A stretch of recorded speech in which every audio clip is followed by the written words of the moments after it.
Katatapos lang ni William Bautista ng 10 araw na Architectural Inspiration Retreat sa El Nido, Palawan, kasama ang kanyang kabit.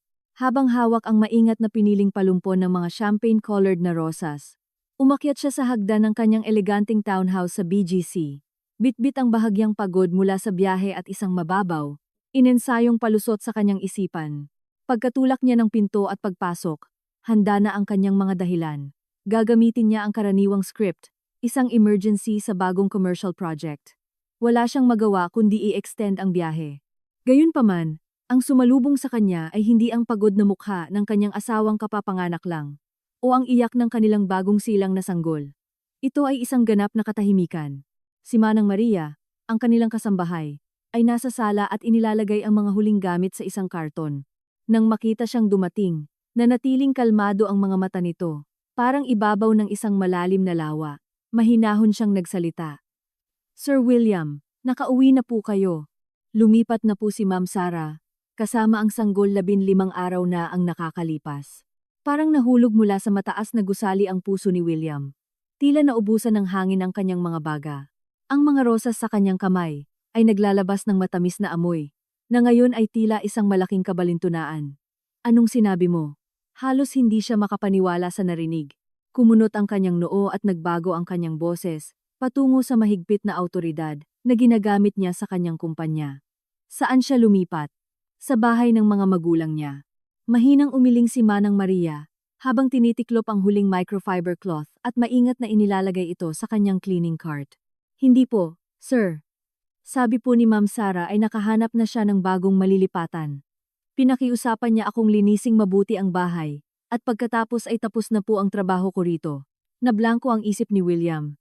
Si Sarah, ang kanyang asawa, ang babaeng palaging malambing, masunurin, at tila nakadepende sa kanya, ay umalis ng walang pasabi, habang siya ay nasa isang business trip, wala pang 1 buwan matapos manganak. Ito ay ganap na taliwas sa kanyang pagkatao. Tila isa itong walang kwentang biro. Tumakbo siya pataas patungo sa master bedroom. Ang walk-in closet, na dati ay puno ng mga damit ni Sarah, at ang kanyang vanity table na puno ng skincare products, ay ganap na walang laman. Ang tanging nakasabit ay ang kanyang sariling mga custom-made na suit at malinis na kamiseta na mukhang malungkot at tila pinagtatawanan ang kanyang pag-uwi. Ang banayad na amoy ng sampaguita at lavender na laging bumabalot sa kanyang asawa ay naglaho na. Napalitan ito ng matapang na amoy ng mga panlinis. Tumakbo siya sa pasilyo patungo sa kwarto ng sanggol. Ang mamahaling custom-made, na kuna na siya mismo ang pumili ay walang laman. Ang mobile sa ibabaw, ang kuna, ang mga wall decal, ang mga pakete, ang diaper, ang organic na formula, milk sa gilid lahat ng bakas sanggol ay tinanggal. Ang kwarto ay napakalinis kaya tila walang bagong buhay na pumasok dito. Isang hindi pamilyar na kaba ang bumalot sa kanya. Hindi ito pagmamaktol lang ng isang asawa na umuwi sa kanyang ina. Isa itong planadong paglikas, na matagal nang pinaghandaan. Agad niyang nilabas ang kanyang iPhone at tinawagan ang numero ni Sarah. The number you are calling is currently unavailable. Minsan, 2 beses, 3 beses. Pareho ang naging resulta. Hinanap niya sa kanyang contacts at tinawagan ang kanyang mga biyenan. Dumiretso sa voicemail. Sa sobrang pagkadismaya, sinabunutan ni William ang kanyang sarili at marahas na itinapon ang palumpon ng mga rosas sa console table sa pasukan. Nagkalat ang mga talulot sa sahig na gawa sa kahoy. Humarap siya kay Manang Maria na may matigas na tono. Nag-iwan ba siya ng mensahe? Isang sulat? Nanatiling walang emosyon ang mukha ni Manang Maria. Parang isang malayo at walang pakialam na manonood. Sinabi lang po ni Ma'am Sarah na maiintindihan niyo raw pag-uwi ninyo, at pinabibigay rin po niya ito. Dumukot siya sa bulsa ng kanyang apron, naglabas ng isang nakatiklop na nakaimprentang papel, at inabot ito sa kanya. Hinablot ito ni William. Umaasang isa itong sulat na puno ng panunumbat o isang emosyonal na listahan ng mga reklamo. Ngunit pagkabukas niya rito, nanlaki ang kanyang mga mata. Hindi ito isang sulat, isa itong detalyado at propesyonal na spreadsheet ng lahat ng kanyang personal na transaksyong pinansyal.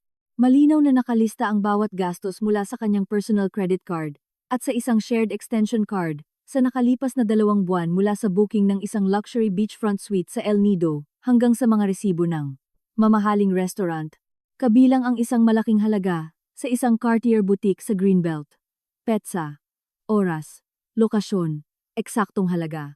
Ang bawat transaksyon ay nakadokumento ng may perpektong katumpakan, ngunit ang nagpatayo ng kanyang balahibo ay ang kolum para sa mga notes sa kanang bahagi, na nakasulat sa isang malamig at objetibong tono, kabilang ang mga paglalarawang tulad ng Romantic Couples Package, pagbili ng matching diamond rings, mamahaling pambabaeng bag.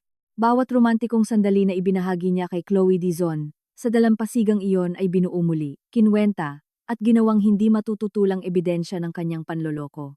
Isang kilabot ang gumapang sa kanyang katawan, mula sa talampakan hanggang sa kanyang anit. Paano ito nakuha ni Sarah? Naging maingat siya. Gumamit siya ng mga pribadong account. Paano niya nakabuo ng ganito kakumpletong forensic audit? Sa napakaikling panahon, hindi ito kayang gawin ng isang ordinaryong may bahay. Bumaba ang kanyang mga mata sa huling linya ng dokumento. May maliit na text na nakasulat. Para sa pinal na husgado, Mr. Bautista, lahat ng mga nagastos sa itaas ay nangyari habang ako ay nasa huling yugto ng pagbubuntis at nagpapagaling mula sa panganganak. Sana ay naging kapaki-pakinabang ang iyong architectural inspiration retreat. Walang pirma, ngunit ang kalmado at pakigil na tono ay walang alinlangan na kay Sarah. Nakatitig si William sa mga financial statement. Namumuti ang kanyang mga buko sa higpit ng pagkakahawak, ang kanyang pride, ang kanyang rasyonalidad, at ang kanyang pakiramdam na kontrolado niya ang lahat ay nadurog. Palagi niyang iniisip na si Sarah ang pinakaligtas na lugar sa kanyang buhay. Isang babae na, kahit ano pa ang gawin niya sa labas, ay madaling paamuin pabalik, gamit ang ilang matatamis na salita, at isang mamahaling regalo. Ngunit ang dokumento sa kanyang mga kamay ay tumpak at nakamamatay. Parang isang scalpel na malinis na hiniwa ang kanyang mapagkunwaring maskara. Nakalimutan niya kung sino si Sarah bago sila ikasal. Hindi lang siya isang may bahay. Siya ay isang star senior auditor sa isa sa mga Big Four accounting firms, na dalubhasa sa paghahanap ng pinakamalalim na korupsyon sa tila perpektong mga financial statement. Para sa kanyang pamilya, tinalikuran nito ang kanyang karera para suportahan siya. Masyado na siyang nasanay sa pagiging masutnurin nito. Kaya nakalimutan niya kung gaano katalas ang isip ng kanyang asawa. At ngayon, ang talim na matagal niyang iningatang nakatago ay tuluyan ng nabunot. Kailan pa nagsimulang maging kakaiba ang kinikilos ng asawa ko? Tanong ni William, habang pinipigilan ang gulat sa kanyang dibdib. Nag-isip sandali si Manang Maria.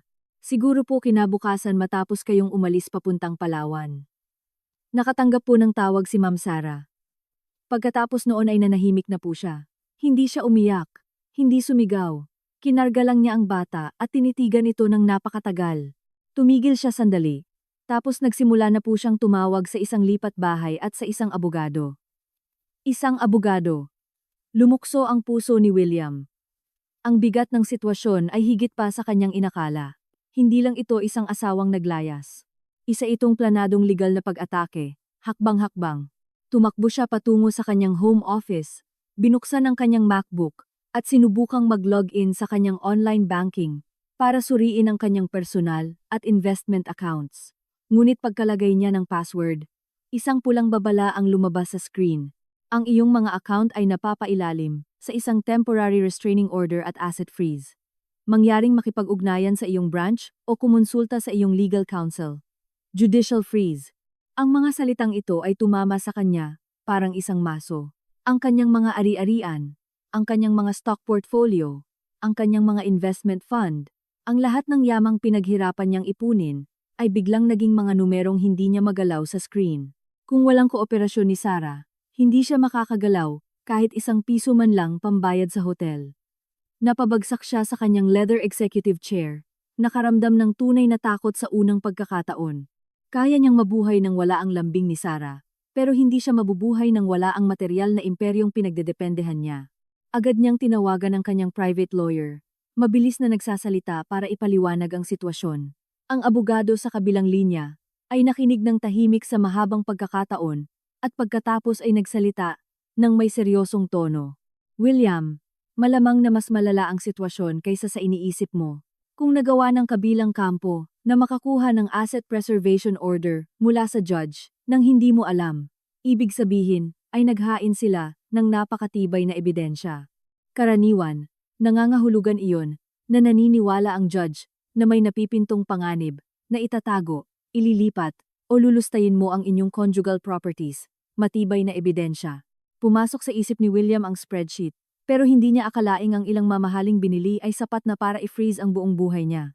Oo, pagpapatuloy ni Attorney David. Halimbawa, ang pagpapatunay na naglipat ka ng malalaking halaga ng pera sa ibang tao na walang direktang kaugnayan sa'yo o na gumamit ka ng conjugal funds para bumili ng mga mamahaling gamit, ari-arian, o sasakyan para sa ibang tao. William, may ginawa ka bang ganyan? Isang malamig na pawis ang lumabas sa kamay ni William habang hawak ang telepono. Naisip niya si Chloe. Para panatilihin itong masaya, hindi lang niya kinumpirma ang upa nito sa isang luxury condo sa Rockwell. Binigyan din niya ito ng supplementary credit card para sa pang-araw-araw na gastos. At noong nakaraang buwan lang, naglipat siya ng 2.5 million pesos na project bonus nang direkta sa account ni Chloe sa ilalim ng pagkukunwaring utang ito. Palagi siyang naniniwala na hindi matutunton ang mga transaksyong iyon. Nang sandaling iyon, umiyak ang screen ng kanyang telepono na may iMessage mula sa isang hindi kilalang numero. Binuksan niya ito at halos huminto ang kanyang puso. Isa itong litrato. Ang background ay nagpapakita ng malinis na kapaligiran ng isang neonatal intensive care unit NICU. Ang kanyang anak, ang munting buhay, na iilang beses lang niyang nakita, ay nasa loob ng isang incubator, nakakonekta sa maraming monitor at IV tubes. Ang maliit nitong mukha ay may nakababahalang dilaw na kulay. Sa ibaba ng larawan ay may isang linya ng text, habang nagpapakasarap ka sa beach at sikat ng araw, ang anak mo ay nag-aagaw buhay rito, dahil sa severe acute hemolytic jaundice. Sabi ng doktor, kung nahuli lang ako ng kalahating araw, magkakaroon na sana siya ng permanenteng pinsala sa utak.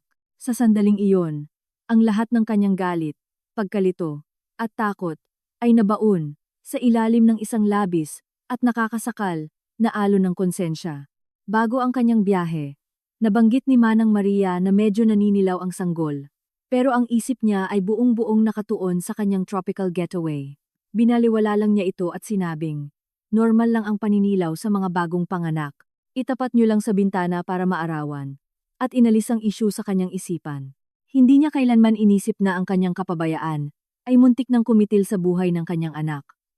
Tumalon siya patayo, kinuha ang susi ng kotse, at tumakbo papunta sa pinto. Wala na siyang pakialam sa pera o sa kumpanya. Gusto lang niyang makita ang anak niya. Kailangan niyang makita si Sarah. Kailangan niyang magpaliwanag.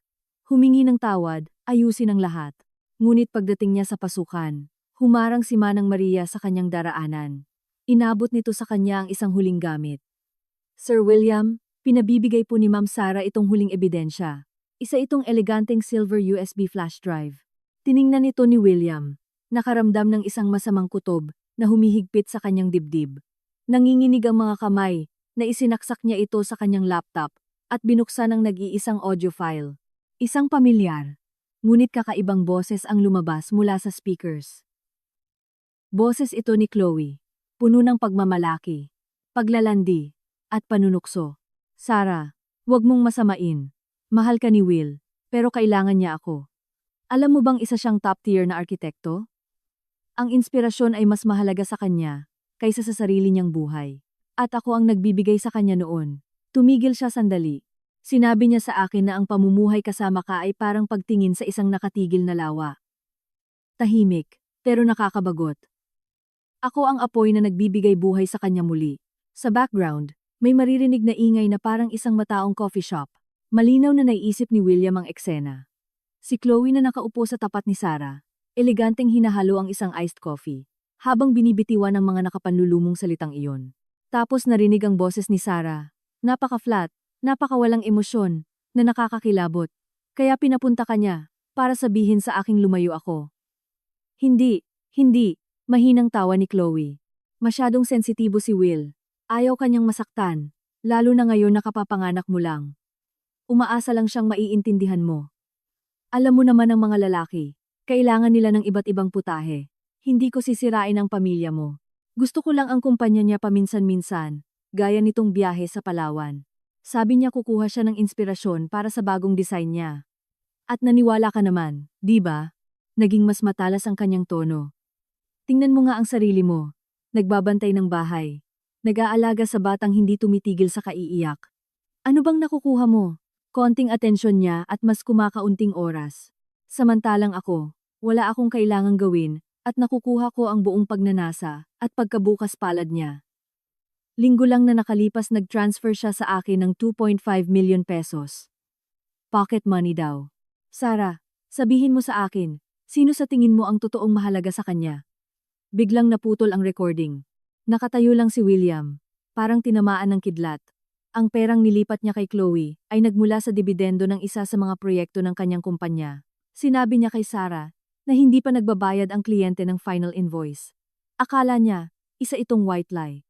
Hindi niya inakala na ito ang magiging patalim na ibabaon ni Chloe sa puso ng asawa niya. Pero ang pinakakinatatakutan niya ay matapos makuha ang recording na yon. Hindi umiyak si Sarah, hindi sumigaw, hindi siya kinumpronta tulad ng gagawin ng isang ordinaryong babae. Hindi siya nagpakita ng kahit katiting na senyales ng pagkabagabag. Tahimik lang siyang nangalap ng ebidensya. Kumontak sa pinakamagagaling na divorce lawyers. Inayos ang lahat ng kaugnay sa kanilang anak. At pagkatapos, eksakto kung kailan pinakakumpiyansa siya, at walang pakialam, binitiwan nito ang pinakamabigat at nakamamatay na atake. Gaano ba talaga niya nakikilala ang babaeng ito? Ang kanyang kalamigan, rasyonalidad, at kakayahang magtiis, ay parang isang higanteng lambat na unti-unting sumasakal sa kanyang leeg nang hindi niya namamalayan. Dahil hindi na niya makayapa, patakbo siyang lumabas ng bahay na parang baliw, sumakay sa kanyang Porsche, at mabilis na nagmaneho patungo sa Children's Hospital na nahanap niya sa internet based sa mga monitor sa litrato. Binaliwala niya ang napakaraming red light. Isa lang ang iniisip niya. Hanapin siya. Kailangan ko siyang mahanap. Kalahating oras ang lumipas. Pumasok siya sa waiting room ng NICU ng St. Luke's Medical Center. Sa pamamagitan ng makapal na salamin, nakita niya agad ito. Nakasuot si Sarah ng simpleng puting button-down polo at blue jeans. Ang katawan nito, na mahina pa mula sa panganganak, ay mukhang marupok, ngunit ang likod nito ay tuwid na tuwid. Nakatutok ito sa pakikipag-usap sa isang doktor na naka-white coat. Hawak ang isang maliit na notebook habang nagte-take down ng notes. Sa ilalim ng fluorescent light ng pasilyo ng ospital, ang profile nito ay mukhang napakakalmado at matatag. Hindi ito ang malambing at tahimik na asawang kilala niya. Isa itong ganap na hindi pamilyar na babae, na nagpapalabas ng napakatinding lakas. Tumakbo si William sa salamin, kinakatok ito ng kanyang mga kamay, para makuha ang atensyon niya. Sarah. Sarah, please, pakinggan mo ako. Tila naramdaman ni Sarah ang ingay. Dahan-dahang lumingon. Tumagos ang tingin nito sa salamin, at dumapo sa desperadong mukha ni William. Sa kanyang mga mata ay walang galit, walang hinanakit. Kahit na anong maliit na emosyon, mayroon lamang madilim, malalim, at hindi masukat na bangin. Para siyang nakatingin sa isang ganap na estranghero na walang anumang kinalaman sa kanya. Tiningnan niya ito ng tahimik sa loob ng 2 segundo, at pagkatapos ay muling ibinaling ang ulo. Ipinagpatuloy ang pakikipag-usap sa doktor tungkol sa kalagayan ng anak nila na parang hindi nag-e-exist si William. Ang ganap at purong pagbabaliwalang iyon ay mas nakakadesperado kaysa sa pinakamarahas na pag-aaway. Naramdaman ni William na nawala ang lahat ng lakas sa katawan niya. Napasandal siya ng mahina sa malamig na pader. Nang sandaling iyon, tumunog ang telepono niya. Ang kanyang abogado iyon, si Attorney David, na may tono ng labis na pagmamadali. William, isang malaking sakuna ito. Kakakatanggap ko lang ng karagdagang musyon mula sa kabilang kampo. Ang partner mo, si Bob Valderrama, ay nagpasa ng ebidensya sa korte sa ngalan ng kumpanya. Formal kanyang kinakasuhan ng paglustay ng pondo ng kumpanya at paglabag sa fiduciary duty, corporate embezzlement. Naguguluhan ang isip ni William, hindi maproseso ang kahulugan ng mga salitang iyon. Sila ni Bob ay mag-frat bro noong kolehiyo. Binuo nila ang architecture firm mula sa wala. Mahigit 15 taon ng pagkakaibigan. Halos pamilya na sila. Paano siya maaakusahan ni Bob? Imposible yan. Hindi kailanman gagawin niya ni Bob. William, kumalma ka at makinig sa akin. Pagputol ni David nang may pagkaseryosong hindi pa naririnig noon. Ang ebidensyang ipinakita nila ay hindi mapapabulaanan. Kabilang dito ang mga bank statement na nagpapakitang pineke mo ang mga project expenses at procurement contracts para ilihis ang pondo ng kumpanya papunta sa mga personal mong account. Tumigil siya sandali bago magpatuloy. Ang pinakamalaking transaksyon ay ang 2.5 million pesos na kamakailan mong nilipat sa isang babaeng nagngangalang Chloe Dizon. Iginigiit ng kabilang kampo na ang perang iyon ay hindi personal na dibidendo, kundi nilustay na pondo mula sa budget ng isang kasalukuyang proyekto. Naramdaman ni William na parang inilubog siya sa napakalamig na tubig. Para matugunan ang lumalaking lifestyle ni Chloe, gumamit siya ng mga kaduda-dudang accounting maneuvers, sinasamantala ang kanyang posisyon para baguhin ang mga numero sa ilang proyekto. Akala niya nagawa niya ito ng perpekto. Kumbinsidong kahit ang internal accountant ng kumpanya ay hindi makikita ang mga anomalya.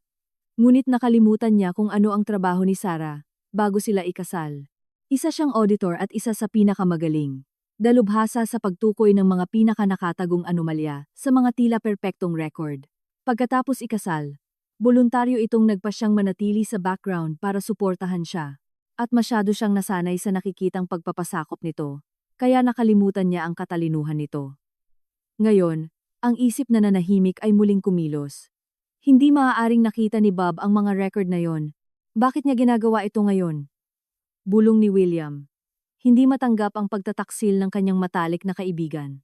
William, iyan mismo ang punto, sagot ni David sa tonong talunan. Ang hinala ko ay pinuntahan muna ng asawa mo si Bob.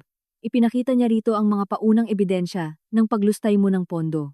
Bilang partner mo, kung alam ito ni Bob at hindi niya inireport, o mas malala, pinagtakpan niya ito, mahaharap siya sa mga kasong kriminal at matatanggalan ng lisensya. Dahil kailangan niyang isalba ang kumpanya at ang sarili niyang kinabukasan, wala siyang naging pagpipilian. Nagsagawa ng isang perpektong hakbang ang asawa mo. Inalis niya ang huling kakampi mo. Nadulas ang telepono mula sa kamay ni William at bumagsak sa sahig ng ospital. Nabasag ang screen nito. Sa wakas ay naunawaan niya ang plano ni Sarah. Hindi lang nito gusto ng diborsyo. Hindi lang nito gustong hatiin ang mga ari-arian. Ginagamit nito ang kanyang propesyonal na karanasan para isagawa ang isang tumpak at mapanirang legal na pag-atake laban sa kanya. Una, ginamit nito ang mga bank statement at ang audio recording para patunayan ang panloloko at maling paggamit ng conjugal assets na nagresulta sa pag-freeze ng kanyang personal accounts. Sunod, ginamit nito ang kanyang kakayahan bilang auditor para ibunyag ang kanyang corporate fraud at gawing mismong accuser niya ang sarili niyang partner. Sinisira ang kanyang karera at pangunahing pinagkukunan ng kita. Bawat hakbang ay konektado. Bawat suntok ay nakamamatay. Habang nakatayo siya roon, naging anino ng kanyang sarili. Nag-vibrate ang kanyang Apple Watch. Si Chloe iyon. Matinis at hysterikal ang boses nito. Will, bakit na-decline ang American Express ko? Nandito ako sa Louis Vuitton sa Greenbelt at sinabi ng kahera na insufficient funds daw sa harap ng maraming tao. Alam mo ba kung gaano nakakahiya yon? At yung 2.5 million na nilipat mo, kakatag lang sa akin ng bangko. Naka-freeze daw ang pera dahil sa isang fraud investigation. Anong nangyayari? Nang marinig niya ang mga reklamo nito, sa unang pagkakataon ay nakaramdam si William ng matinding pandidiri. Ang dating mukhang nakakaakit sa kanya, ngayon ay pakinggang walang kwenta, mababaw, at nakakairita. Lahat ng accounts ko ay na-freeze ng korte. Sagot niya, nang may matinding pagod. Nagkaroon ng ilang segundong katahimikan. Pagkatapos ay isang mas matinis na tili. Na-freeze? Paano na ang upa ko? At ang ibibigay mo dapat sa akin sa susunod na buwan? Will, hindi ba't sinabi mong isa kang matagumpay at makapangyarihang arkitekto? Paano mo hinayaang mangyari ito? Hindi makasagot si William. Wala akong pakialam. Problema mo yan. Ayusin mo to ngayon din o tapos na tayo. Biglang naputol ang tawag. Tiningnan ni William ang kanyang basag na telepono sa sahig at nagpakawala ng isang blanko, mapait na tawa. Iyon ang kanyang inspirasyon. Sa sandaling hindi na siya makapagbigay ng pera dito. Ang tanging natirang nagliliyab ay ang sarili niya. Tumingala siya at muling sumilip sa salamin ng NIQ. Tapos nang makipag-usap si Sarah sa doktor. Nakatayo ito sa tabi ng incubator. Pinagmamasdan ng anak ng may malalim na pagmamahal. Sa mukha nito ay walang bakas ng tagumpay, kasiyahan, o pagnanasang maghiganti, kundi isang tahimik na kalmado lamang. Parang natapos lang nito ang isang mahirap ngunit kinakailangang gawain. Nang sandaling iyon, nag-vibrate ang work phone niya sa bulsa ng kanyang jacket. Kinuha niya ito. Isa itong bagong email mula sa abogado ni Sarah. Subject, Draft Settlement Agreement. sa kaso ng paglustay ni Mr. William Bautista. Binuksan niya ito, at mabilis na binasa ang nilalaman. Ang mga kondisyon ay brutal na simple. Papayag si Sarah na huwag magsampa ng karagdagang civil actions para sa maling paggamit ng conjugal assets o hingi ng pinakamabigat na parusa sa kasong kriminal. Basta't tatanggapin niya ang isang napakahigpit na divorce settlement, dapat niyang isuko ang 90% ng lahat ng conjugal assets, kabilang ang kanilang bahay at lahat ng kanyang investments. Ang kanyang share sa architecture firm ay itatransfer kay Sarah sa pinakamababang valuation bilang kompensasyon sa mga nilustay na pondo. Ang tanging matitira sa kanya ay ang kanyang kotse at isang basic bank account. Dagdag pa rito, kailangan niyang magbayad ng maximum child support hanggang 11 taong gulang ang bata. Hindi iyon diborsyo. Isa itong financial execution. Sa dulo ng email ay may mensaheng ipinadala ng abogado ni Sarah. Mr. Bautista, nais linawin ng aking kliyente na hindi siya kumikilos dahil sa paghihiganti, kundi para bawiin kung ano ang legal na pag-aari niya at ng inyong anak, kabilang ang lahat ng kinuha mo mula sa pamilyang ito at sa kumpanyang itinatag ninyo. Mayroon kang 24 oras para pag-isipan ito. Kung tatanggi ka, mahaharap ka sa 2 malalaking demanda at hanggang 10 taon sa bilanguan. Tik-tak. Ang tunog ng analog clock sa pader ng ospital ay parang countdown ng kamatayan. Walang awang tumitibok sa mga wasak ng nerbiyos ni William. Tumingala siya, desperadong nakatingin sa figura sa likod ng salamin. Alam niyang hindi ito isang walang kwentang pagbabanta. Kung sinabi ni Sarah na gagawin niya ito, gagawin niya. Nang sandaling iyon, bumukas ang pinto ng NICU nang may banayad na hiss. Dahan-dahang lumabas si Sarah. Dumaan siya mismo sa tabi nito nang hindi man lang ito tinapunan ng tingin. Sumugod paharap si William at hinawakan ito sa braso. Basag ang boses sa pagmamakaawa. Sarah, please, nagmamakaawa ako. Pwede ba tayong mag-usap para na lang sa bata? Huminto si Sarah, dahan-dahang inilingon ang ulo, at tiningnan siya ng direkta sa mga mata sa unang pagkakataon. Kasing lamig ng yelo ang tingin nito. Binigkas niya ang bawat salita nang may ganap na linaw. William, noong nagpapakasarap ka sa beach, kasama ng ibang babae, habang binabaliwala ang iyong bagong silang na anak, na malubhang may sakit, naiwala mo na ang lahat ng karapatang gamitin ang salitang bata sa harapan ko. Pagkasabi noon, madali itong kumawala sa pagkakahawak niya, at nagpatuloy sa paglalakad patungo sa dulo ng pasilyo nang hindi lumingon. Matatag at hindi natitinag ang postura nito. Bawat hakbang ay dumudurog sa mga natitirang piraso ng puso ni William. Nakita niya itong maglaho sa pagliko sa kanto. Tuluyan nang bumigay ang kanyang mga binti, dumausdos siya sa pader at bumagsak sa malamig na linoleum floor. Sa sandaling iyon naintindihan niya na ang buhay niya, gaya ng pagkakakilala niya rito, ay tapos na. Akala niya asawa lang niya ang nawawala. Ngayon naintindihan niya na nawala niya ang buong universo niya, at ang mismong arkitekto ng pagkasirang iyon ay walang iba kundi siya. Nakatayo, paralisado sa napakalamig na sahig ng ospital. Naramdaman niya kung paanong ang bawat onsa ng lakas ay umalis sa katawan niya. Ang amoy ng disinfectant ay nakasusunog sa kanyang ilong, na nagdulot sa kanya ng pagduduwal. Isa itong kabuuan, nakadudurog na pagkatalo, na wala man lang pagkakataong lumaban. Ang kanyang karera, ang kanyang financial empire, ang mga relasyong akala niya ay kontrolado niya, ang lahat ay nasira sa isang gabi. At ang taong nagplano ng lahat, ay ang asawang palagi niyang itinuturing na pinakamahina. Ang email sa kanyang telepono ay kumikinang parang isang huling ultimatum. 24 oras. Mayroon siyang 24 oras para magdesisyon kung gugugulin niya ang natitirang bahagi ng kanyang buhay na wasak o sa loob ng kulungan. Pinilit niyang tumayo mula sa sahig, gumagalaw na parang naglalakad na bangkay, at pasuray-suray, na lumabas ng ospital. Hindi siya umuwi. Ang walang laman at malamig na bahay na iyon ay masasakal lang sa kanya. Hindi rin siya pumunta sa opisina. Wala siyang lakas ng loob na harapin si Bob o ang mga empleyadong minsan ay gumalang sa kanya. Nagmaneho siya ng walang direksyon sa mga kalye ng BGC at Makati. Ang mga neon lights ay sumasalamin sa kanyang maputla at walang buhay na mukha. Dati, mahal niya ang siyudad na ito. Dito siya nagsimula mula sa pagiging walang perang estudyante, patungo sa isang matagumpay at kilalang arkitekto. Akala niya kontrolado niya ang siyudad. Ngayon naunawaan niyang isa lamang siyang talunang lalaki, na malapit ng itapon parang basura. Hindi niya namalayan Nakarating siya sa luxury condo building ni Chloe sa Rockwell. Hindi niya alam kung bakit siya pumunta roon. Siguro kailangan niyang makausap ang isang tao. Siguro desperado siyang naghahanap ng konting aliw sa pagnanasang naging adiksyon niya. Umakyat siya sa elevator at binuksan ang pinto gamit ang kanyang spare key. Ang bumungad sa kanya ay hindi ang yakap ni Chloe, kundi isang halos walang laman na sala. Ilang malalaking maleta ang nakabukas sa sahig.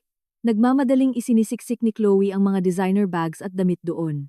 Nang makita siyang pumasok, napatigil ito sandali. Isang ekspresyon ng panik ang dumaan sa mukha nito at mabilis na napalitan ng isang malamig at defensive na tingin. Anong tinitingin-tingin mo? Bangkarote ka na. Bakit mo naisip na mananatili ako rito? Para mamatay sa gutom kasama mo. Tiningnan siya ni William. Ang huling ilusyon sa kanyang puso ay naging alikabok. Lahat ng mamahaling regalo na ibinigay niya rito. Ngayon ay mga bagay na lang na sinusubukan nitong dalhin bago tumakas. Hindi ba sabi mo mahal mo ako dahil sa kung sino ako, at hindi dahil sa pera ko? Sabi niya na may mapait na tawa. Hindi man lang tumingala si Chloe, habang nilalagay ang isang diamond necklace sa isang velvet box. Oo. Minahal kita, pero hindi nakakabayad ng upa ang pag-ibig. Nanunukso ang tono nito. Will, huwag kang maging inosente. Dalaga ako na nasa rurok ng kabataan ko. Bakit ko pagtitiyagaan ng isang middle-aged na lalaki? Gusto ko ng magandang buhay. Hindi mo na mabibigay yon, kaya tapos na tayo. Ang mga salita nito ay parang mga nakakalasong patalim, na tumpak na ibinaon sa kanyang wasak ng puso. Biglang-bigla, parang naging walang katuturan ang lahat. Para sa babaeng ito, pinagtaksilan niya ang kanyang asawa, tinalikuran ang kanyang anak, at sinira ang sarili niyang karera. Ang 2.5 million pesos na nilipat ko sa'yo ay pera ng kumpanya. Maduming pera yon. Kung gagamitin mo yon, pwede kang ituring nakasabwat, malamig niyang sabi. Agad na huminto ang mga kamay ni Chloe. Namutla ang mukha nito. Mabilis siyang kumuha ng debit card sa kanyang bag at itinapon ito sa sahig sa may paanan niya. Ayan ang card. Ang PIN ay ang birthday mo. Wala akong ginalaw na ni isang sentimo mula sa transfer na yon. Hindi man lang ito natigil sa kaba. Huwag mo na akong kokontakin ulit. Marahas nitong isinara ang mga maleta at lumabas ng apartment. Iniiwan siyang mag-isa kasama ang imahe ng likod nito na papalayo. Naiwang mag-isa si William sa walang laman at umaalingaw-ngaw na espasyong iyon. Pinulot niya ang card sa sahig at nagpakawala ng isang tahimik na tawa. Iyon ang pagnanasa na pinagsakripisyuhan niya ng lahat. Dumating ng mabilis at umalis ng mas mabilis. Nag-iwan lang ng mga abo. Nag-vibrate ulit ang telepono niya. Ang abogado niya ito. William, nauubos na ang oras. Ano ang desisyon mo? Kung magpapatuloy ito at formal na magsasampa ng kaso ang piskal, tapos na ang lahat. Huminga ng malalim si William, tinitipon ang kaunting lakas na natitira sa kanya. Sabihin mo sa abogado nila.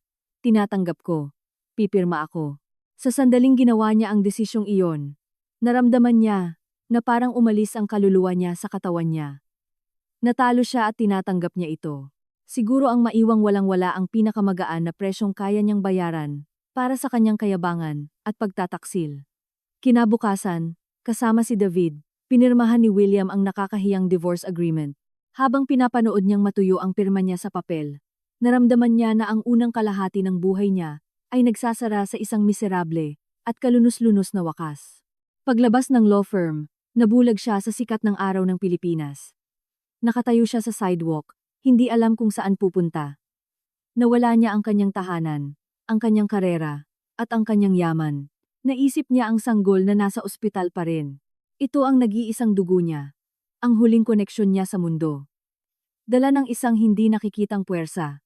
Nagmaneho siyang muli pabalik ng ospital. Ngunit sa pagkakataong ito, hindi siya pumunta sa NICU. Pumunta siya sa Medical Records Department. Gamit ang isang pabor mula sa isang kakilalang doktor, nagmakaawa siyang payagang makita ang medical file ng anak niya. Nang hawakan niya ang makapal na Manila folder at sinimulang ilipat ang mga pahina isa-isa, nagsimulang manginig ang kanyang mga kamay nang walang kontrol. Detalye ng file ang buong proseso, mula sa kapanganakan ng sanggol hanggang sa emergency admission nito. Nabasa niya na sa 3 araw matapos manganak, napansin ni Sarah ang hindi normal na antas ng paninilaw at nagpakonsulta sa isang pediatrician.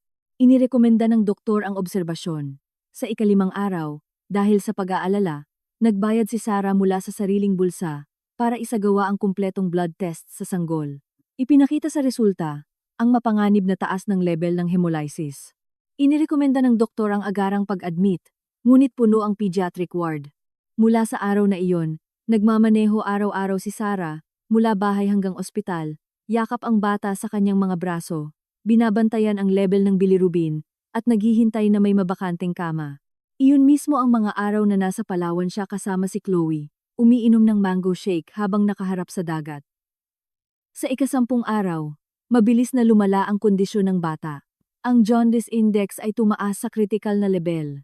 Gumawa ng desisyon si Sarah sa loob ng ilang segundo. Pinirmahan niya ang emergency consent forms at dinala ang sanggol sa NICU para sa agarang interbensyon. Malinaw ang notes ng attending doctor. Pasyente ay na-admit sakto sa oras. Ang pagkaantala ng ilang oras pa ay magdudulot sana ng bilirubin encephalopathy na magreresulta sa permanenteng pinsala sa utak at sa linya para sa pirma ng consent ng magulang o guardian. Pangalan ni Sarah ang lumitaw ng paulit-ulit. Mag-isa, mapilit, desperado. Ang linyang nakalaan para sa ama ay nanatiling ganap na blanko. Nagpatuloy si William sa paglilipat ng mga pahina, at ang mga luhang pinipigilan niya ay tuluyan ng umapaw, umaagos sa kanyang mukha. Palagi niyang pinaniniwalaan na ang paghihiganti ni Sarah ay udyok ng sakit ng isang nilokong babae. Ngayon naintindihan niya na ang totoong rason ay hindi ang kanyang panloloko, kundi ang kanyang ganap na pagbabaliwala sa buhay ng kanyang anak habang tumatakbo itong mag-isa sa mga pasilyo ng ospital. Yakap-yakap ang kanyang sanggol na nag-aagaw buhay. Pumipirma ng mga dokumentong magdedesisyon ng kapalaran nito. Siya ay libu-libong milya ang layo, nang aakit ng ibang babae. Ang malalim at nakadudurog na sakit na iyon ang naging dahilan kung bakit naging bato ang puso nito. Pasuray-suray siyang lumabas ng records room na magulo ang isip, at doon sa dulo ng pasilyo, nakita niya ito. Karga ni Sarah ang sanggol. Na-discharge na. Nakabalot sa isang malambot na kumot na tutulog ng payapa. Mukhang pagod si Sarah. Pero ang mukha nito ay nagpapalabas ng isang bagong kapayapaan, isang tahimik na kalmado. Kusa siyang humakbang paharap. Gusto niyang lumapit. Gusto niyang makita ang anak niya. Gusto niyang sabihing lubos siyang nagsisisi. Ngunit eksakto sa sandaling iyon, isang matikas at iginagalang na lalaki ang lumapit dito. Sa natural na paraan, kinuha nito ang sanggol sa kanyang mga braso, gamit ang isang kamay, at ang isa naman ay marahang humawak sa siko ni Sarah. Nakilala niya agad ito. Si Dr. James Cruz, isang sikat na pediatric specialist at dating kaklase ni Sarah sa universidad. Magiliw na tiningnan ni James ang sanggol, tapos tumingala kay Sarah at sinabi sa mahinang boses, "Sarah, tapos na ang pinakamasama. Mula ngayon, ako na ang bahala sa inyo." Tiningnan siya ni Sarah at ngumiti. Isang tunay at mainit na ngiti na ilang taon nang hindi nakikita ni William. Isa itong ngiti na puno ng pasasalamat, tiwala, at ginhawa. Isang uri ng kapayapaan na hindi niya kailanman naibigay rito. Sa sandaling iyon, napako si William. Naramdaman niyang siya ang pinakamalaking biro sa mundo. Akala niya ang lahat ng ito ay gawa lang ni Sarah. Isang malamig at matalinong estratehiya na mag-isang isinagawa. Pero ngayon naintindihan niyang may buong kwento sa likod nito.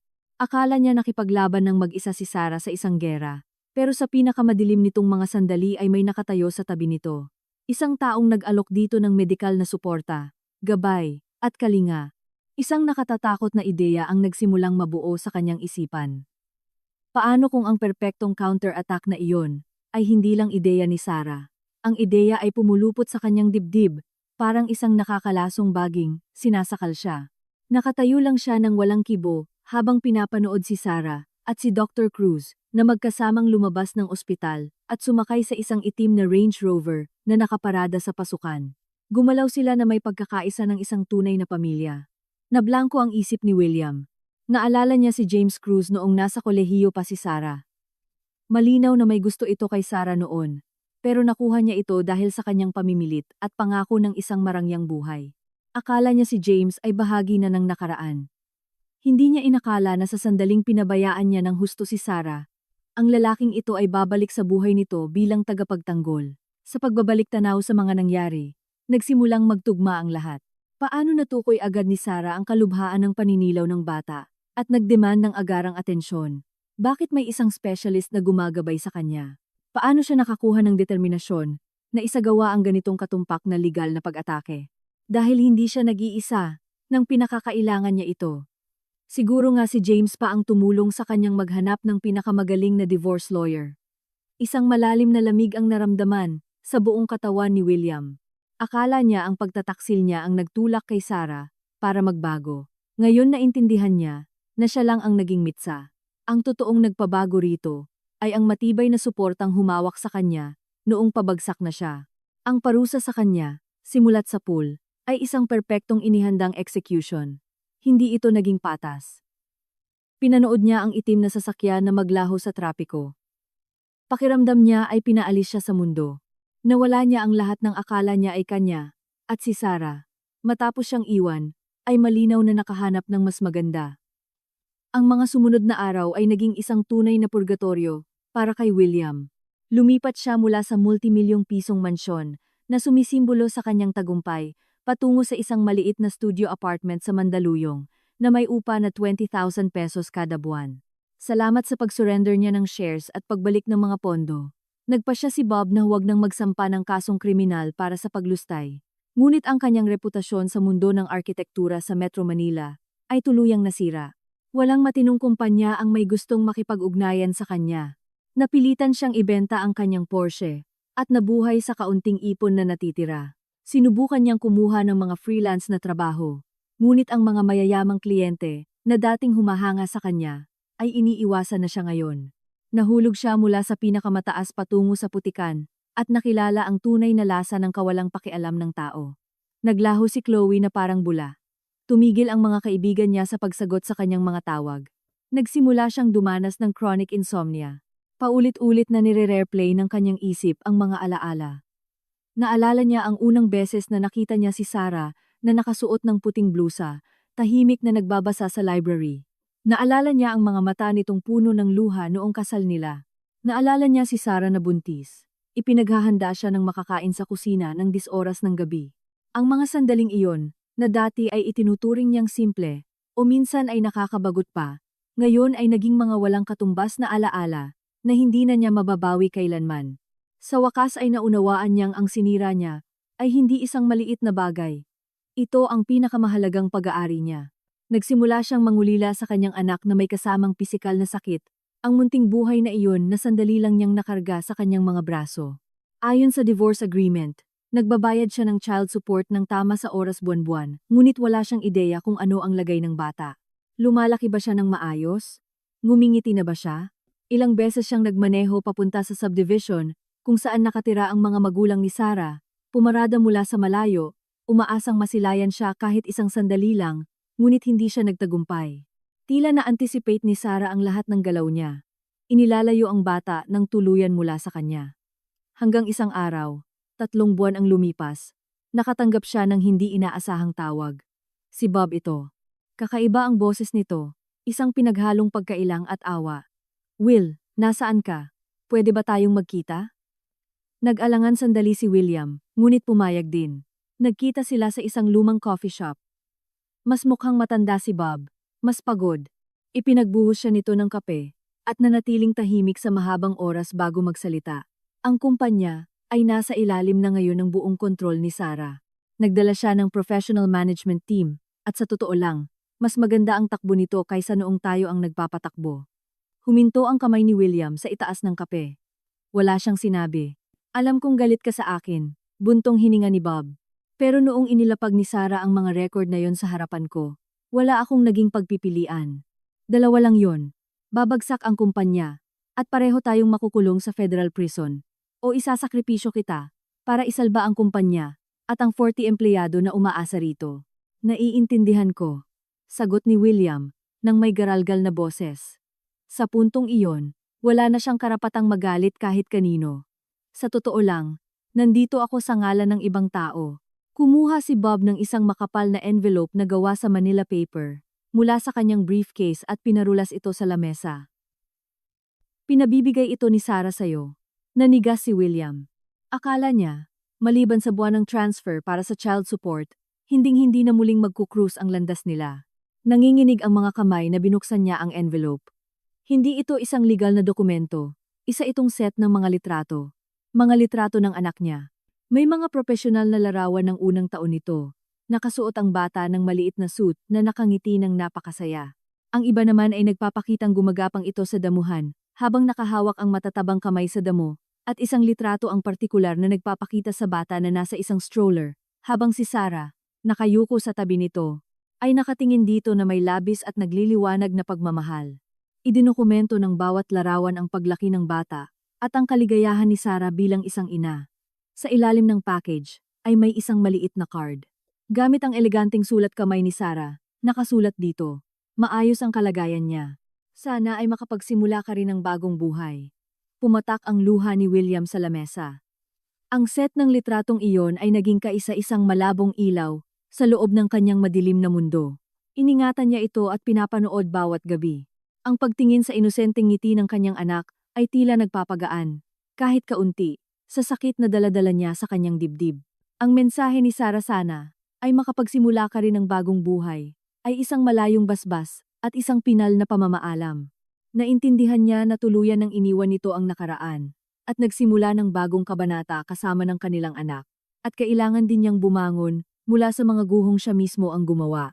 Tumigil siya sa pangarapin ng imposible. Tinalikuran niya ang ideya ng isang maluwalhating pagbabalik. Ibinaon ang ego ng isang matagumpay na arkitekto.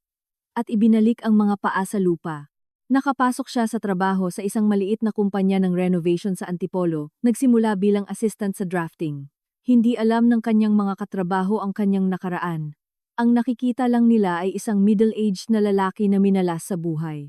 Araw-araw siyang gumuguhit ng mga basic floor plan. Bumibisita sa maalikabok na residential construction sites, kumukuha ng sukat, at nagbabantay sa pagkakabit ng mga kuryente at tubo.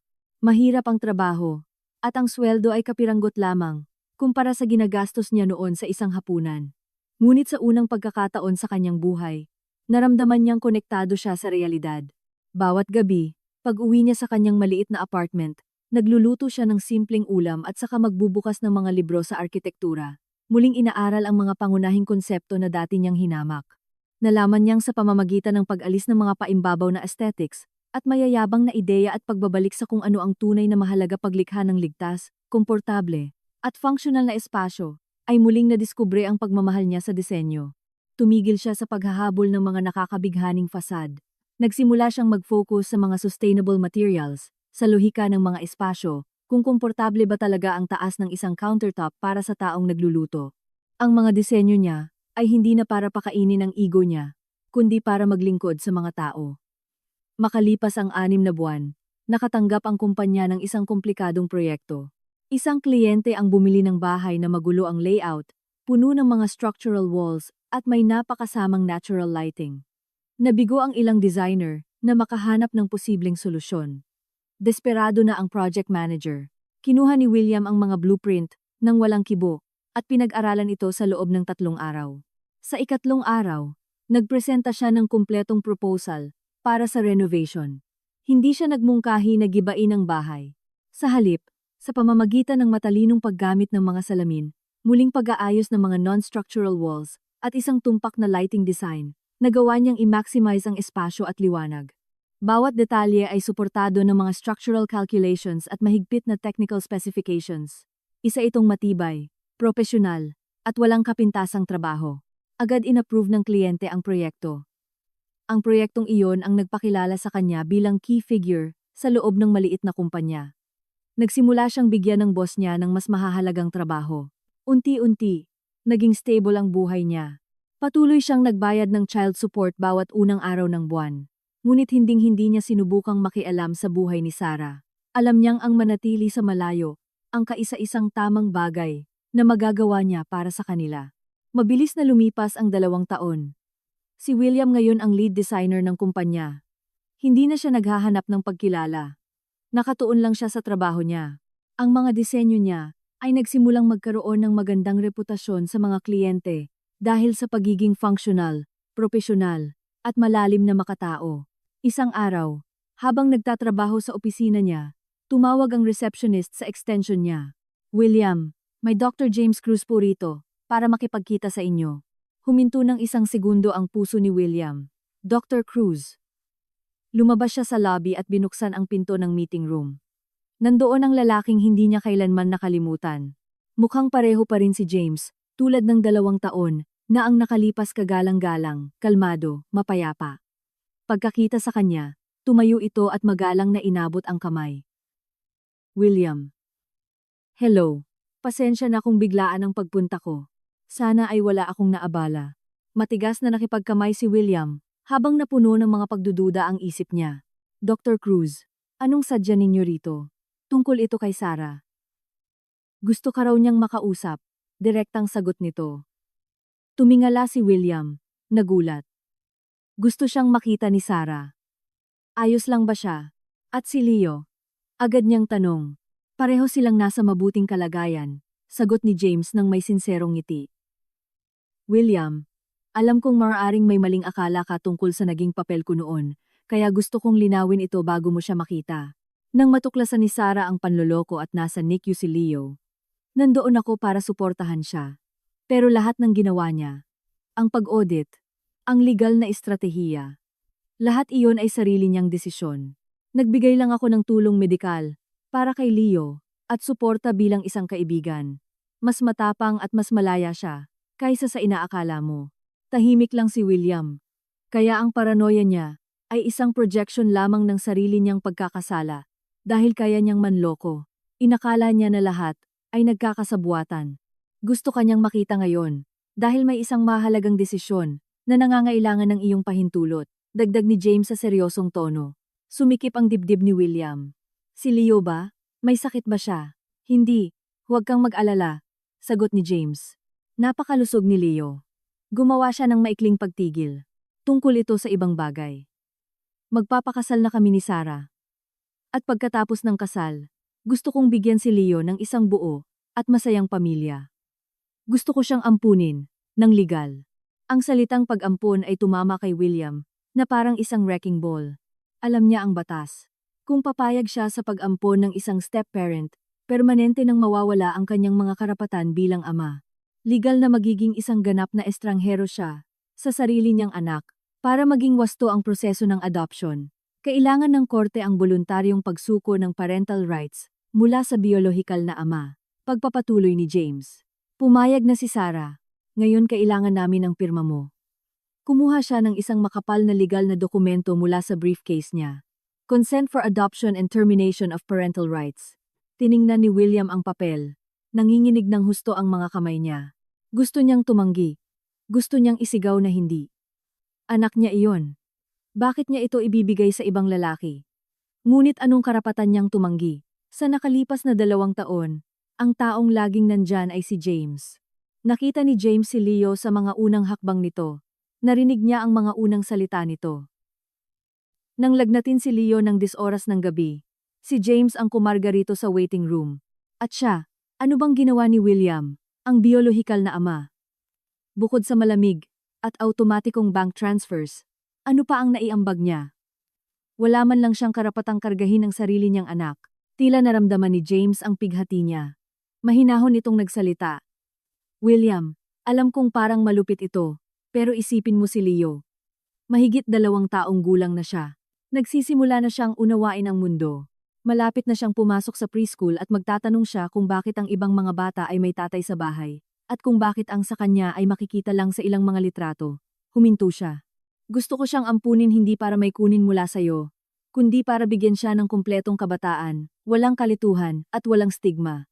Magkakaroon siya ng inang nagmamahal sa kanya, ng lubos, at isang amang ituturing siya bilang sarili nitong anak.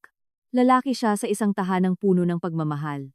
Huminga siya ng malalim bago magpatuloy, at hindi kami magsisinungaling sa kanya. Pagdating ng araw na nasa sapat na siyang gulang, malalaman niya ang totoo. Malalaman niyang mayroon siyang biolohikal na ama na nagmamahal sa kanya ng sapat para gawin ang pinakamahirap na desisyon. At sa araw na yon, kung gusto kanyang hanapin, magiging desisyon na niya iyon. Taos-puso ang mga salita ni James. Walang pagyayabang, walang pressure. Ang lahat ay nakasentro sa kapakanan ng bata. Kumpara roon, pakiramdam ni William ay napaka-selfish at walang kabuluhan ng kanyang panghihinayang. Ipinikit niya ang kanyang mga mata sa sakit. Alam niyang tama si James. Ang isang matatag na tahanan na may pagmamahal ay mahalaga para sa paglaki ng isang bata, at hindi na niya iyon maibibigay pa. May karapatan ba siyang pigilan ng iba na gawin iyon? Masyado na siyang maraming nasira. Hindi niya pwedeng hayaang sirain pa ng ego niya ang kinabukasan ng anak niya. Kailangan ko siyang makita, sabi niya na may basag na boses. Gusto kong marinig ito mula sa kanya. Tumango si James na may pag-unawa. Siyempre, hinihintay kanya sa coffee shop sa ibaba. Inayos ni William ang kwelyo ng kanyang polo, huminga ng malalim, at lumabas ng kwarto. Bawat hakbang ay parang naglalakad siya sa bubog. Sa coffee shop, nakaupo si Sarah sa tabi ng bintana. 2 taon na ang lumipas, at tila pareho pa rin siya. Nakasuot siya ng maikling buhok na may eleganteng at propesyonal na gupit, at isang blazering saktong-sakto sa katawan. Nagbibigay ito ng kumpiyansa, at alindog ng isang matagumpay na babae. Ngunit ang kanyang mga mata ay nanatiling malinaw, tahimik. Pagkakita sa kanyang papalapit, hindi ito tumayo, tinuro lang ang upuan sa tapat niya. Kamusta ka na? Umupo si William, nang hindi alam kung ano ang sasabihin. Ayos lang ako. Sagot ni Sarah, nang may kalmadong tono, na parang nakikipag-usap sa isang malayong kakilala. Lumalago ang kumpanya. Napakagwapo ni Leo. At ikaw? Sabi ni Bob, maayos naman daw ang trabaho mo ngayon. Nakakaraos. Sagot ni William, na may mapait na ngiti. Sapat para makapagbayad ng upa. Isang maikling katahimikan ang namagitan sa kanila. Naipaliwanag na ba sa'yo ni James ang lahat? Tanong ni Sarah sa wakas. Tumango si William, nang hindi inaalis ang tingin sa kanya. Ito ba talaga ang gusto mo? Nakipagtitigan si Sarah, nang hindi kumukurap. William, pareho na tayong kailangang sumulong. Matagal ko nang iniwan ang nakaraan. Ang tanging prioridad ko ngayon ay mabigyan si Leo ng pinakamagandang kapaligiran para lumaki. Huminto siya. Napakabuti ni James sa kanya. At gustong-gusto siya ni Leo. Kapag magkasama sila, para talaga silang mag-ama. Kinagat ni William ang kanyang mga labi. Kaya, gusto mo nang burahin ng tuluyan ang pag-iral ko bilang tatay niya? May bahid ng panunumbat ang kanyang boses. Dahan-dahang umiling si Sarah. Sa kanyang mga mata ay lumitaw ang isang komplikadong emosyon. Awa, pero higit sa lahat, determinasyon. Hindi kita binubura. Pinoprotektahan ko siya. Matatag ang tono niya. Ayaw kong lumaki siya sa lilim ng isang sirang pamilya. Ayaw kong makarinig siya ng mga komento mula sa ibang mga magulang sa paaralan. Ayaw kong kailangan pa niyang tanungin sa sarili niya kung bakit hindi namin kasama sa bahay ang tatay niya. Tinitigan niya ito. William, sagutin mo ako. Sa nakalipas na 2 taon, bukod sa pagpapadala ng pera, may nagawa ka bang responsibilidad bilang isang ama? Bawat salita ay parang karayom na tumutusok sa kanyang dibdib. Alam mo ba kung ano ang paborito niyang laruan? Alam mo ba kung saan siyang mga pagkain allergic? Alam mo ba kung kanang kamay o kaliwang kamay ang iniabot niya kapag natutumba siya? Hindi makasagot si William, dahil totoo ang lahat. Ang mabigyan siya ng kumpletong pamilya ang tanging magagawa ko para sa kanya ngayon, pagpapatuloy ni Sarah. Kaya, nakikiusap ako sa'yo, sa huling pagkakataon. Lumambot ang boses niya, ngunit hindi mababago ang desisyon nito. Palayain mo na kami. Palayain mo na siya. Tinitigan siya ni William ng matagal. Sa mga mata nito ay wala nang natitirang bakas ng pagmamahal, na minsan ay nasa kanya. Mayroon na lamang mabangis na determinasyon ng isang ina. Naintindihan niya na wala siyang karapatang kumapit. Kinuha niya ang bolpen na iniwan ni James sa lamesa. Nanginginig ang mga kamay. Pinirmahan niya ang dokumento ng pagsuko ng kanyang parental rights. Sa sandaling matuyo ang tinta, naramdaman niya na ang huling ugnayang nagkokonekta sa kanya sa mundong ito ay naputol. Pagkatapos ng mahabang katahimikan, inusog niya ang dokumento papunta rito. Pakiramdam niya, ang galaw na iyon ang umubos sa buhay niya. Tumayo siya nang hindi ito tinitingnan, at tumalikod para umalis. William. Pinigilan siya ng boses ni Sarah. Nanatili siyang nakatayo, nang hindi lumilingon. Salamat. Malambot ngunit matatag ang boses nito. Bilang kabayaran, ang mga share na isinuko mo sa kumpanya ay bibilhin ayon sa kasalukuyang market value. Itatransfer ko sa iyo ang katumbas na halaga nito sa cash. Ito ang nararapat sa iyo, dahil ikaw ang nagtayo nito. Tumigas ang katawan ni William. Nagpakawala siya ng isang mapait na tawa at umiling. Nang hindi lumilingon, bumulong siya, hindi na kailangan. Ituring mo na lang, na huling regalo ko kay Leo.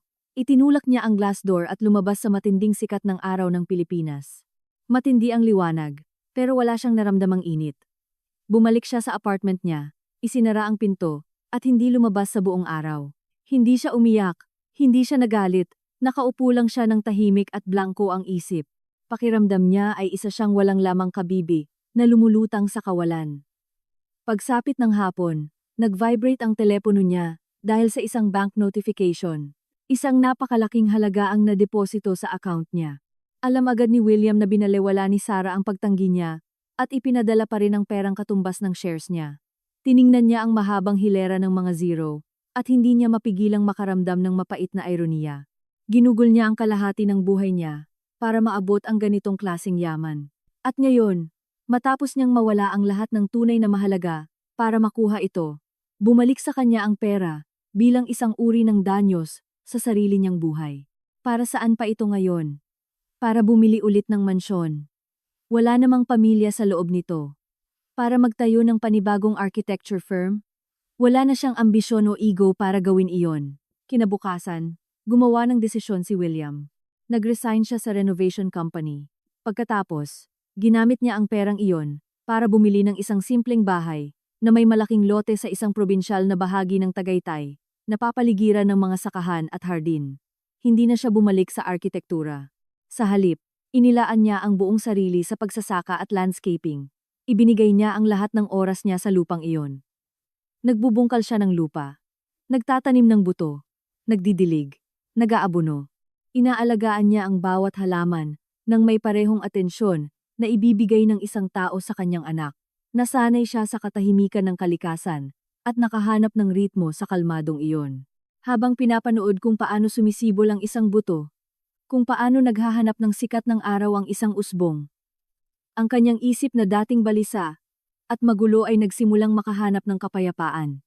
Tumigil siya sa pagbabasa ng financial news. Tumigil siya sa pagsubaybay sa industriya. Pinutol niya ang lahat ng ugnayan sa dating buhay niya. Namuhay siya parang isang modernong ermitanyo. Itinago niya ang kahon ng mga litrato ni Leo at ang kopya ng dokumento kung saan niya isinuko ang kanyang karapatan bilang ama. At ikinandado ito sa isang drawer. Paulit-ulit niyang sinasabi sa sarili niya na ang kabanatang iyon ng buhay niya ay tuluyan ng nakasara. Ang hindi niya alam, habang nakakahanap siya ng kapayapaan sa lupa, tinutupad naman ni Sarah ang sarili nitong mga pangako. Hindi nagmadali si Sarah na magpakasal kay James. Matapos makuha ang pirma ni William, ginamit niya ang mismong pera na tinanggihan nito para magtayo ng isang non-profit organization. Pinangalanan niya itong Phoenix Initiative. Bilang executive director, ginamit ni Sarah ang kanyang karanasan sa finance at mga koneksyon para tulungan ang mga babaeng nakaranas ng economic abuse o panluloko sa loob ng kasal. Inalok niya sila ng suportang legal. Tinuruan kung paano i-trace ang mga nakatagong assets, nagbigay ng psychological support resources, at tinulungan silang buuin muli ang kanilang kalayaan sa pananalapi. Nakuha ng kwento niya ang atensyon ng isang sikat na media outlet. Ang report ay nagdulot ng malaking impact. Libu-libong tao ang naantig sa kanyang lakas, katalinuhan, at pagkahabag. Nagsimulang makatanggap ng malalaking donasyon ang Phoenix Initiative, tumutulong sa libu-libong kababaihan sa buong bansa. Naging simbolo ng empowerment si Sarah. Hindi na siya asawa ng kung sino man o nanay ng kung sino man. Siya na si Sarah, independent, matapang, matalino. Walang alam si William tungkol dito. Tuluyan na niyang inihiwalay ang sarili niya sa mundo. Hanggang 1 taon ang lumipas, habang bumibili siya ng pataba para sa mga rosas sa isang plant nursery sa Santa Rosa, Laguna, may kumuha ng atensyon niya. Sa isang magazine rack, nakita niya ang isang cover. Isa itong sikat na magazine at sa cover ay nandoon si Sarah. Nakatayo siya sa harap ng headquarters ng foundation niya, nakangiti ng may matinding kumpiyansa. Sa tabi niya, bahagyang nasa likod, ay si Dr. James Cruz, nakatingin sa kanya ng may pagmamalaki, habang hawak ang kamay ng isang maliit na bata, si Leo. Silang tatlo ay bumubuo ng perpektong imahe ng pagkakaisa. Ang headline ay, Mula sa panloloko tungo sa pagbangon. Kung paano binago ni Sarah Bautista ang pinakamadilim na sandali niya para maging pag-asa ng libo-libo. Nanatiling hindi makagalaw si William ng mahabang oras, kinuha niya ang magazine at nagsimulang basahin ang interview. Nabasa niya ang tungkol sa foundation, tungkol sa mga babaeng natulungan, tungkol sa pilosopiya niya sa pagiging independent at pagbangon. Isang pangungusap ang umangat sa lahat. Hindi ko siya kinamumuhian. Sa isang banda, nagpapasalamat ako sa kanya. Tinuruan niya ako ng isang napakahirap na leksyon. Ang seguridad ng isang babae ay hindi dapat nakadepende sa isang kasal o sa isang lalaki. Dapat itong magmula sa kanyang sariling kakayahan at panloob na lakas. Ngumiti si William. Isang tunay. Gumaan ng ngiti. Masaya siya para dito. Hindi nakulong si Sarah sa sakit. Binago niya ang karanasan niya para maging isang bagay na nagpoprotekta sa iba.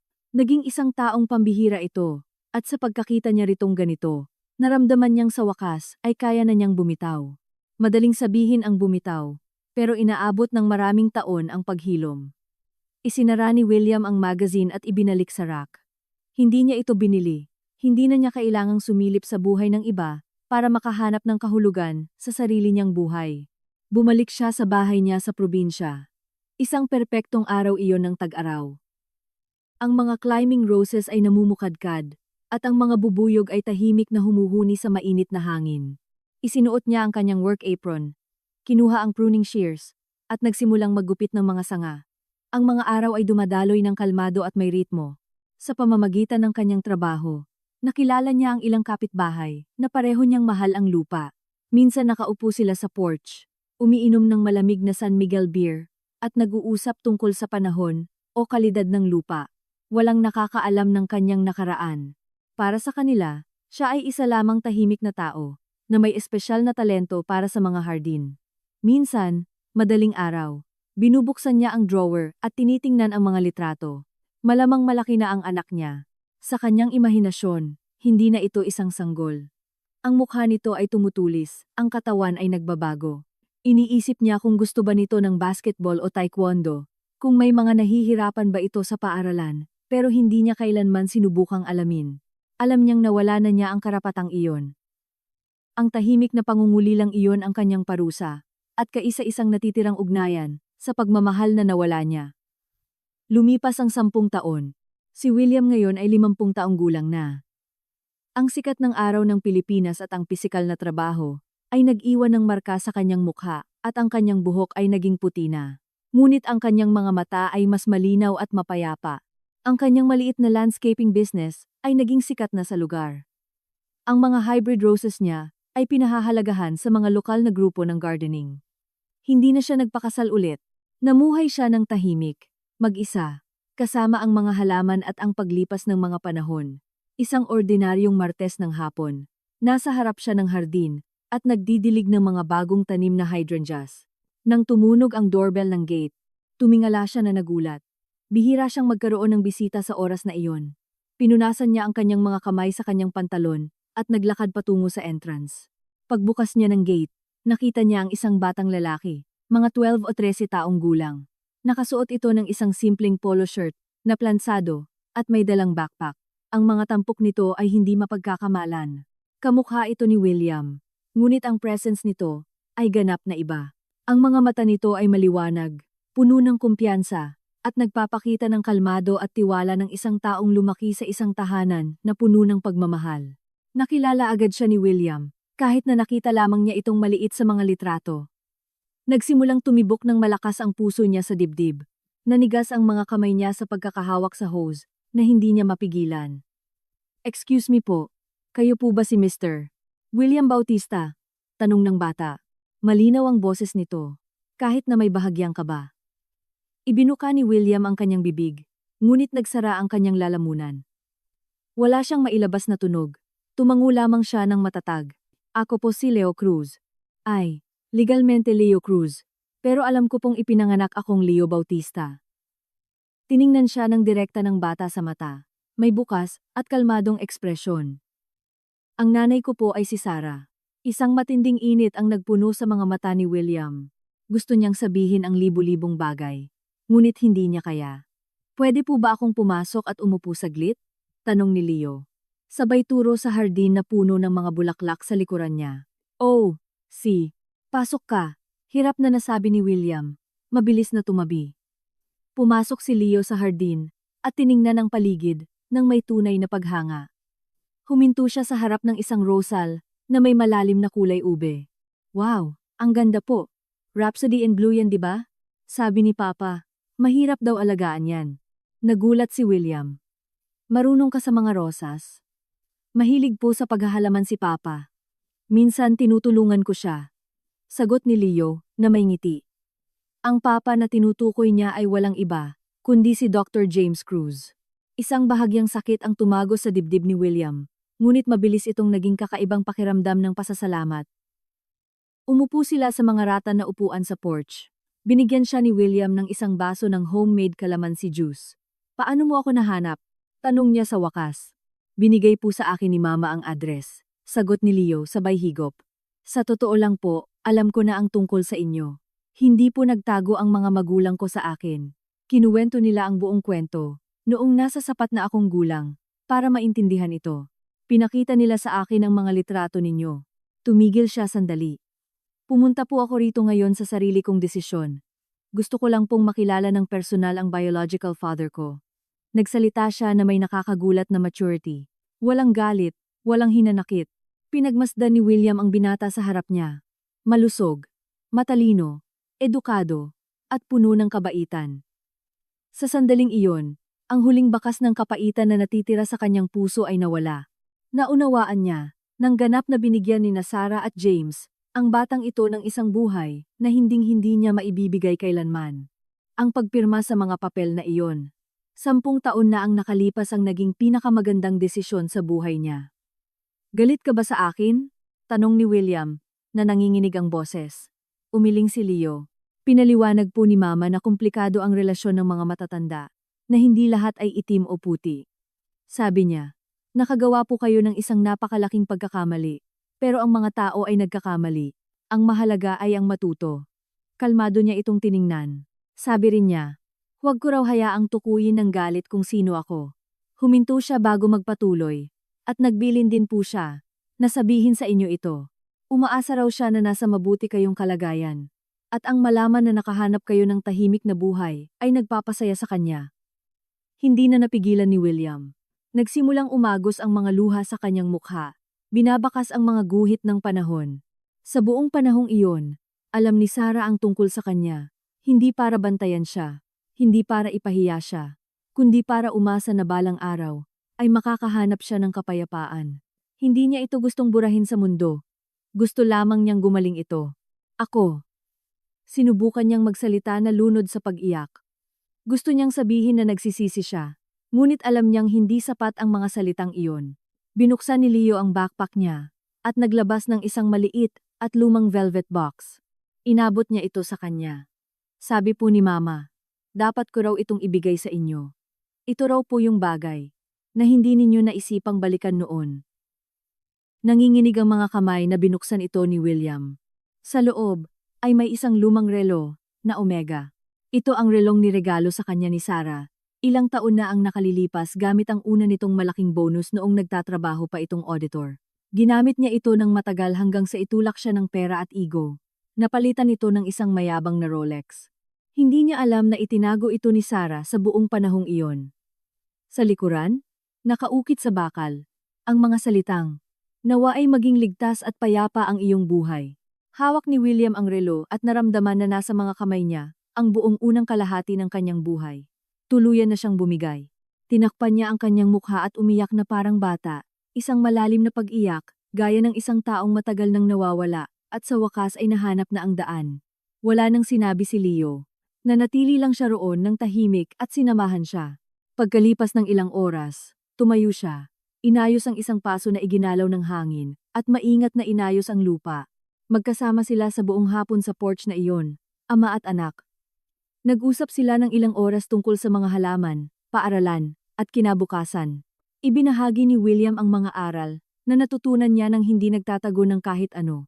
Umaasa siyang ang mga pagkakamali niya ay magsisilbing babala para sa tatahakin ni Leo. Nang magsimulang lumubog ang araw, kinulayan ng langit ng orange at violet, tumayo si Leo. Pwede po ba akong bumisita ulit balang araw? Tanong niya habang inaayos ang backpack. Tumango si William na may emosyon, ngumingiti habang lumuluha. Oo, kahit kailan mo gusto. Palaging bukas ang pintong ito para sayo. Habang pinapanood niyang naglalakad palayo ang binata sa daan ng graba, naramdaman ni William ang isang malalim na kapayapaan na hindi pa niya nararanasan noon. Alam niyang ang buhay niya ay namarkahan ng isang malaking pagkakamali, ngunit sa wakas ay natutunan na niyang patawarin ang kanyang sarili at tanggapin ang nakaraan. Tiningnan niya ang relong Omega sa kamay niya at isinuot sa kanyang pulso. Saktong-sakto ito sa kanya. Umihip ang hangin ng hapon sa hardin. Dala-dala ang amoy ng namumukadkad na mga rosas. Nawala niya ang lahat ng binuo ng kanyang ego. Ngunit kahit papaano, sa dulo ng kalsada, nahanap niya ang pinakamahalagang bagay, hindi yaman, hindi katanyagan, kundi isang tahimik na pagtubos na isinilang mula sa pagmamahal at pagpapatawad.